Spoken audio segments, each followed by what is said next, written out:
Welcome to the virtual elevator pitch. Today in the elevator, I have Muna, and she's going to tell us all about her company, Circle of Style. So Muna, you've got 30 seconds to tell us all about it. We're Circle of Style. We make shopping secondhand super easy. We do all the hard work for you by scouring countless secondhand stores to find the perfect pre-loved pieces just for you, suit your style, your shape, and your budget. You can shop for yourself from your personalized marketplace or have a stylist help you. Either way, you only ever pay for what you keep and everything is personalized to you. This is a really interesting area to go into in that pre-loved area, Muna, and I love that we can now take this market and segmentize it out for the different needs people want, and you are addressing that need of where do I start if I want to get into pre-loved. I would just want to ask you a little bit about how that actually works in detail. So if I'm thinking I want to do pre-loved, do I then fill in a form saying my body shape and my colors I like or something? Do I give you some kind of profile and then you look for pieces, or do I say I'm looking for a glorious coat, or how does it work? So both actually, but you've got it. You do a style quiz that's 15 minutes long and that captures everything about you. It's really clever. There's a bit of algorithm there in the background so that we can hone in on your precise style. We take all your measurements. We've got our own fit technology as well that helps us figure out the perfect garment sizes for you, because as you know, and I know on your channel you've talked about a lot, brand sizes just differ so much. And really, styling a woman is really down to getting her body shape right, making her body shape look great. And so we use that technology to figure out the perfect size garments for you, depending on the fit that you prefer as well. So that's another question we ask. So it's not just about body size, it's also about your preferred fit. I think it's interesting asking people to do a questionnaire online, because many companies say it will only be 2 minutes to finish. But something like this, if you really want to get it right, it's how much am I prepared to put into shopping like this, which could be a couple of hours. And this is like 15 minutes. Exactly, you've got it. And also we keep it as short as possible, but you can come back and add loads more information. So your style profile sits on your account on our website, and there's loads of extra questions that you can answer. You can upload more pictures of yourself, your style icons, lots of other bits to give us a better picture of what you want and what you like. What's your revenue model? We're currently just a styling subscription service. You can get ad hoc boxes, but actually we're moving towards a marketplace. So we're just about to launch that with our customers, existing customers.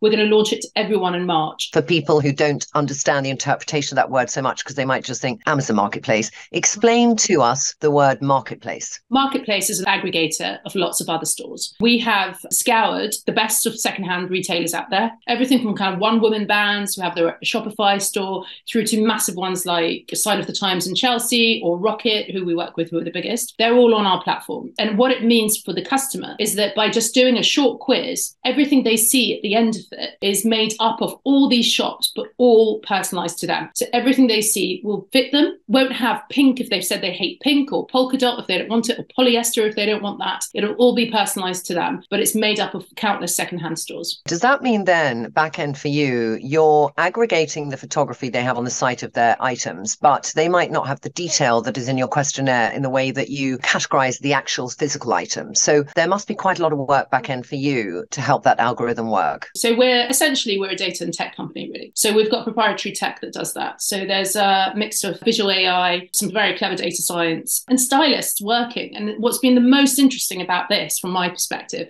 is bringing together really different people into a team. So you've got techies, data scientists who tend to be quite introverted, and then stylists who are incredibly creative, as you know, as well as buyers and fulfillment people, all kinds of different people, operational, and they're all working together to create this proprietary piece of technology that really helps our customers cut through the noise out there, because secondhand is chaotic. In terms of fulfillment, you pay one amount to your company, but it's fulfilled by different companies, or everything is sent to you and then you send to the customer? How does that work? We would never do the latter, because that would involve unnecessary carbon emissions. So we have the suppliers, the retail partners, send the goods straight to the customer. That's the marketplace model. For our styling service, we have our own inventory as well as work with retail partners. So it does come into our fulfillment centre in Nottingham, and we do curate it, quality check it, etc., and put that together for people. You've got a really great business. How long have you had it? Coming up to a year and a half. We are Walpole's youngest brand of tomorrow. We started in July 2021 and we went for that in September. So earliest to have gone for that. Also, we just grew enormously quickly. So 3 weeks after I launched in early August 2021. It was my birthday weekend. The wonderful Dawn Reporter posted about us on Instagram. It was a Saturday. I was asleep. My phone was off. I turned it on. Suddenly we had 800 subscribers wanting 5 items each, 4,000 pieces for personalised inventory that I didn't have. So that's why I have these relationships with these wonderful secondhand stores that we're working with on the marketplace. So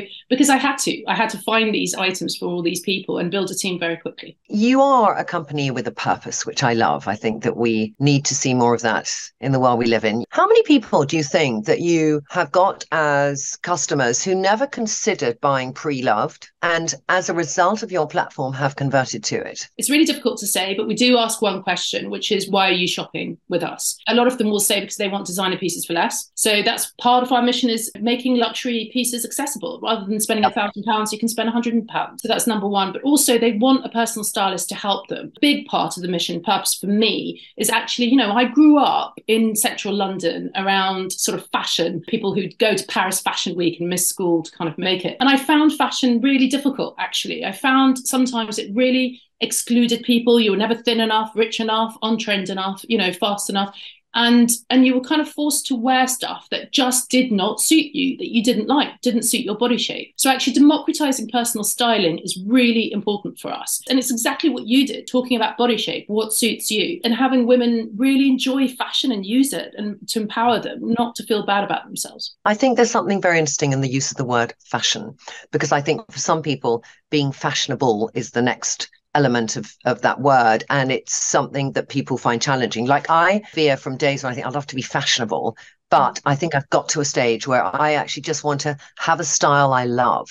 And I think going to pre-loved allows you to not think it has to be of this season to be something that's cool. And I think that's something that we need to literally extract from the vocabulary. We love the inspiration designers give us. I'm sure you've been in the fashion business before, and there's something that you see something on the catwalk and you think, wow, I'm inspired, but it could be just elements that inspire you. And I think what I like so much about the life we live in today is that it's about expressing our individuality in whichever way we choose, in a way that we feel people will look and think, wow, it's different than maybe 20 years ago when it was like, are you wearing the fuchsia pink, whatever look, because that's the look that's in, which is I'm very glad we're away from. But also a lot of the women that use our service are actually 30 plus. And I do think that trend kind of mentality still exists in 20 somethings and teenagers. They will just buy things because their friends are wearing them. I think when you get to kind of 30 something, you do start wanting to feel comfortable in your own skin, and you want to kind of express your unique point of view and personality. I mean, we do ask some personality questions in there. We also ask people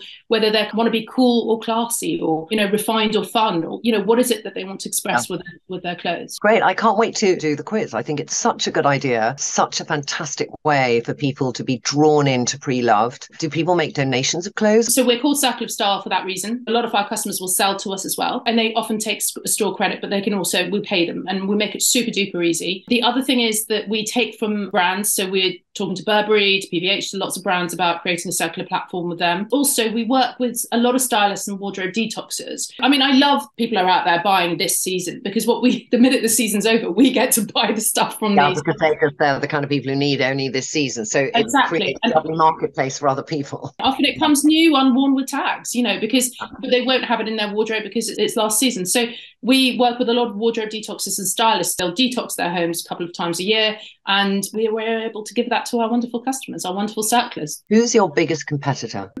Farfetch is probably our biggest competitor, only because we're very good at data and technology. We're good at fashion too, but actually a lot of retailers and fashion companies are not that great at data and tech. A marketplace concept, and as you grow, the back-end logistics is something, because I know as a company they've evolved in how they look at their logistics and things. Yeah, I would say exactly. And I love the global sense of saying, what are we? We are the Farfetch of pre-love. It's a big, good stake in the ground statement. And we've raised about 750,000 now, and we're going to go for a big raise next year. So I find it a very strange world. I'll be honest with you, it's not easy. So to all those female founders out there, I find it's very American and very male. And I don't mean just kind of American, but just in terms of there's a lot of machismo around it. There's very little nuance. And so it can feel quite strange, and it can feel like make believe and sort of pretend really that you have to you can never have any doubts about what you're doing. You can never have options. You need to be so sort of black and white. To me, I think refining over the years, because I've raised money many years ago and raised money in the last few years, Trinny London. And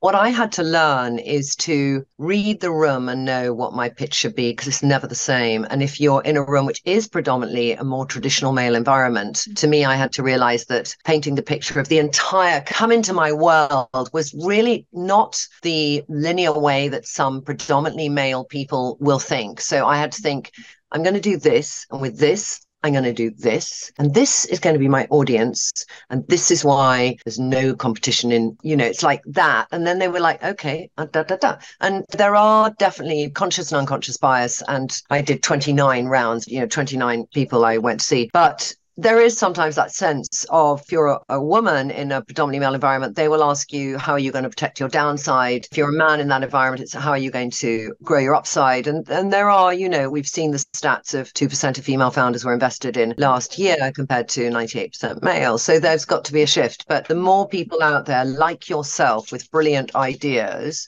and the more women who are doing well in their own investments and want to put back, and we need to see more of that as well, then we get the circle growing. Well, this is it. So that's why we're taking on strategic angels at the moment with very low ticket kind of numbers, because, I want to get more women on the cap table. And we've got the McKinsey lead for retail and fashion luxury, who's an investor, and some really, really great people on our cap table who are really influential and wonderful and helpful. Fantastic. Well, I just take my hat off to you. I think it's an amazing idea commercially. And I love your vision that you are a company with a purpose. Great. Thanks, Trinny, so much. Thank you.